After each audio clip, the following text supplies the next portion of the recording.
It's true. Hate stirs up conflict. But what's the last part of our proverb? Proverbs 10, verse 12. What's the last part of it? Hate stirs up conflict, but love covers all offenses. The proverb says love covers all offenses. Are you ready? All right. Fasten your seatbelts and stow your tray tables. This could get a little bit bumpy, all right? First, we're going to talk about the damage of holding on to hurts. The damage of holding on to hurts. If you're holding on to hurts, pain in your heart, you're certainly not alone. Nearly 2/3, or 62% of Americans agree, strongly or somewhat, that they need more forgiveness in their personal lives. Yeah, that's a recent study. By the way, it just came out last month. In other words, there are a lot of people who are holding on to hurts. And if you're one of those people, then the percentage is 100%, isn't it? Barna, 2019 study said that 1 out of every 4 Christians has a person in their life whom they just can't forgive. I think that statistic's actually really low. I think the others were just lying, maybe. Now, maybe it's a family member. Maybe it's an old friend. Maybe it's a coworker.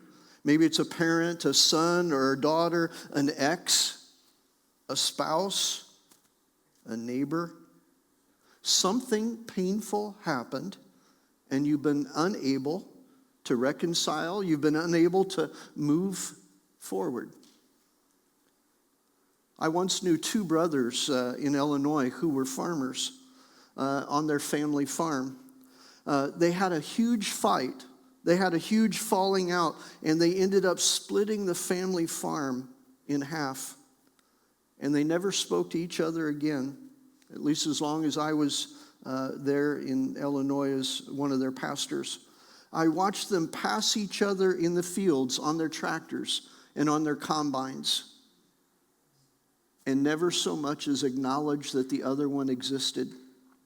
Maybe deep down they were wishing that their brother didn't exist at all. I know people whose lives have been consumed by hate. Do you? Yeah. You see, what people don't realize about hate, and I speak from firsthand experience, is that they think hating someone will allow them to somehow move on from the pain. In other words, they were in pain, and now I'm just going to hate, and that's going to kind of distance me from the situation. Kind of replace pain with hate. They think that if they just distance themselves from the individual with enough time, the feelings will somehow vanish away. But many of you know that's not true. The painful experience could have occurred decades ago, but we still feel like it happened yesterday. That's the nature of hate. Here's the thing that many of us don't understand about hate. Hate binds us in a toxic way to the object of our hate, becoming like an obsession. We obsess over our hate. Conversely, though, if hate binds us, forgiveness frees us and allows us to experience God's love in unimaginable ways. I know it's true. Been there, done that. I could write the book.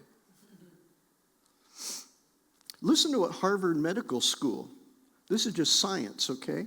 Harvard Medical School concluded about the lasting effects of choosing forgiveness over hate. Practicing forgiveness can have powerful health benefits, they write. Observational studies and even some randomized trials suggest that forgiveness is associated with lower levels of depression, anxiety, and hostility, reduced substance abuse, higher self-esteem, and greater life satisfaction.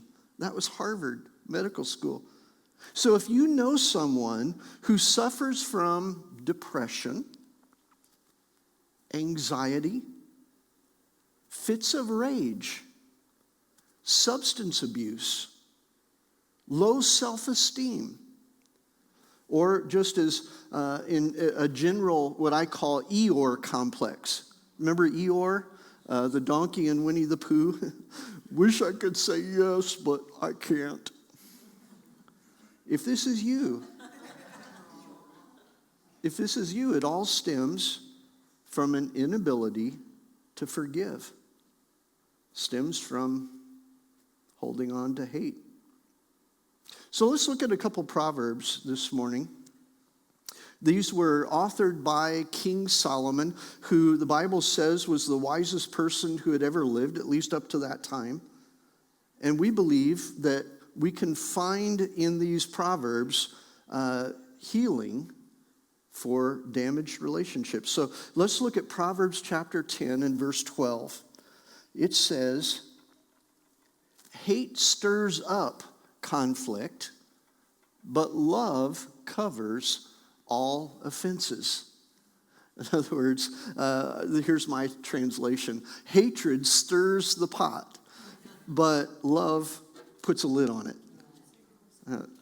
There's just, some of you might get that. Kyle, you got it, right? You got it. All right, good. Hate stirs up conflict. That's what Proverbs tells us. Hate stirs up conflict. You don't need to be as wise as Solomon to know that hate stirs up the conflict. We've all seen it, and many of us have lived it. Let's go back and use that Genesis story of Cain and Abel, kind of in Genesis 4, way back in the first book of the Bible, Genesis 4. The Bible tells us that there were two brothers, and both of them brought an offering to the Lord.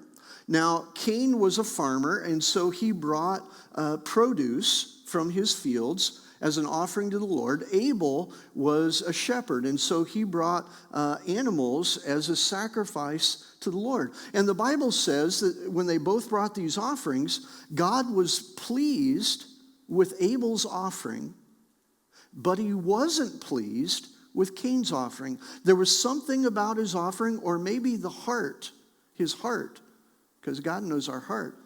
There was something about his heart that maybe God wasn't pleased with. Anyway, the Bible says Cain became very angry and looked resentful about his brother. You see how it begins. There's a progression here. Let's follow along. So then God spoke to Cain in the very next verses. Why are you angry and why do you look so resentful? If you do the right thing, won't you be accepted? But if you don't do the right thing, sin will be waiting at the door, ready to strike. Cain had a choice, didn't he? God spoke to him. God spoke to him. He said, hey, you got to let this go. You see, the anger and the resentment and the hate will only escalate a situation. Sometimes things will escalate to a point really of no return. Just as the next verse says, Cain said to his brother, hey, let's go out to the field. It speaks to premeditation. Premeditated. Let's go out to the field. And it was there that Cain attacked his brother Abel and killed him. When Cain was asked by God, where's your brother? What have you done? We hear the classic response. Am I my brother's keeper?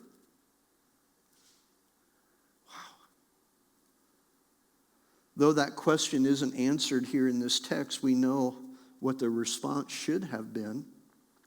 Yes.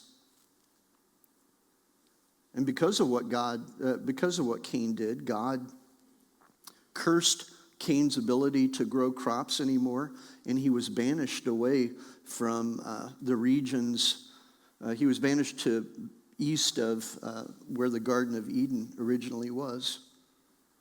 We don't even want to imagine the pain that his mom and dad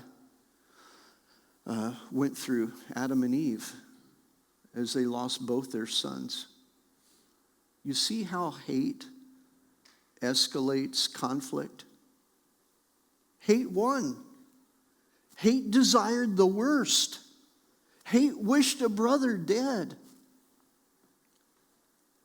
If only Cain had been able to let go of his resentment,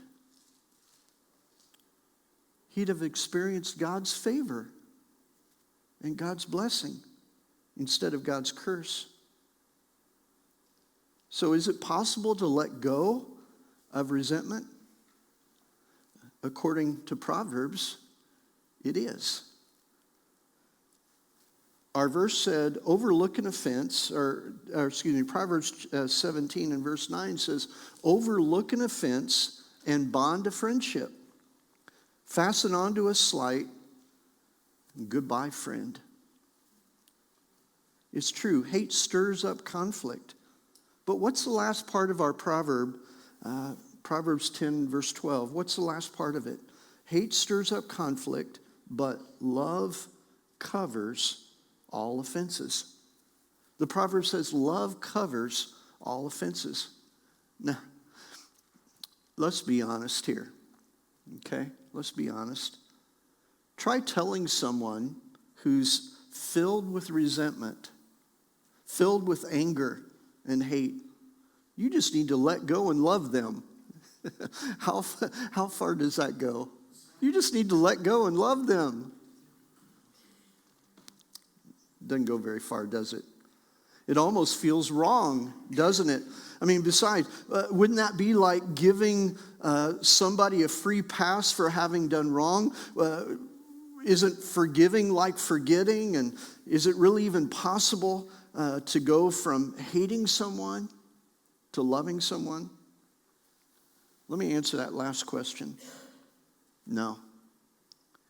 I don't believe we can go from hating someone to loving or forgiving somebody on our own.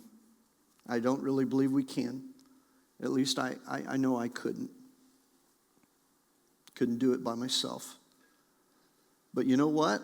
I still believe in miracles. I do. I believe in miracles. I believe in the waymaker. I believe in the miracle worker. I believe in the light that dispels the darkness, and I believe in the Prince of Peace. I do. I believe we can do all things through Christ who gives us strength.